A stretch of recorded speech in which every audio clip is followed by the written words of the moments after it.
Greek and Roman theatre. Greek word drama means something done, something performed. The ancient time brings to the mind Homer and Hesiod, when their poetry was chanted or spoken. The city of Corinth in 6th century witnessed developments to dithyramb. Out of such traditions, Athenian tragedy and comedy evolved with a story, masks, characters, and dialogues. Athenian tragedy and comedy developed, particularly in the city Dionysia in 535 BC, and tragedy was first performed in 535 BC to a mass Athenian audience. Masks were an Athenian innovation. Aeschylus, who was an aristocrat, came to dominate the competitions of tragic and satiric performances from 490s till his death in 456 BC.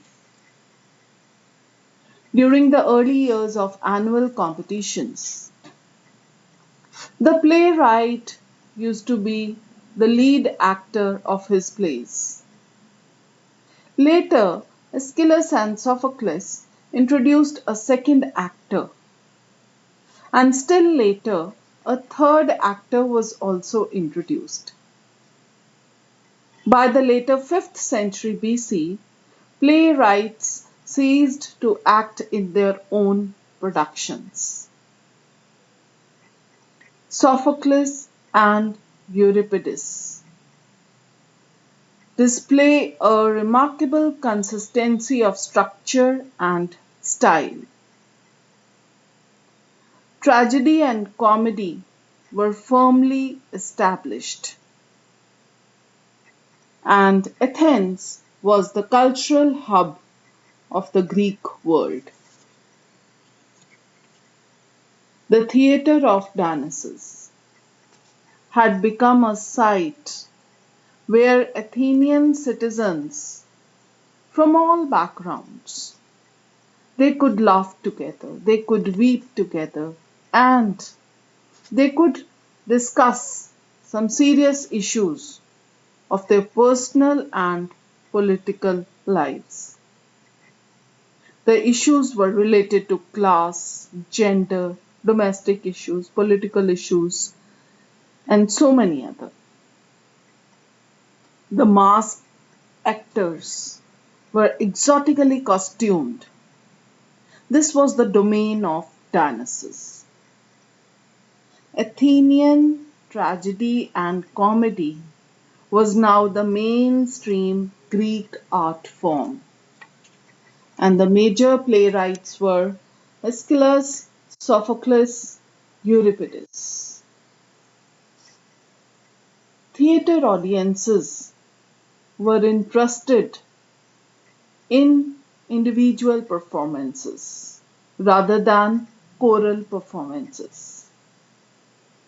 After the 4th century BC, Athens was no longer the leader. Rome was on the rise. The old comedy of Aristophanes came on the scene with the stock figures and plotting comedies. Then Middle Comedy came on the scene, and later Menander's New Comedy. The stages, the masks, Roman theatre public was acquiring a taste for Greek based theatre. Plautus adapted over 200 comedies from Greek originals. Aeneas was known as father of Latin poetry. Use of chorus became rare in Roman plays. Playwrights made many changes. Pantomime was a genre that became very popular, in which there was speech, song, dance, music, gestures, so many other mixture of forms. And stories from mythology were performed in pantomime. Pantomime performers were the biggest stars of all. Theatres closed in 526 AD.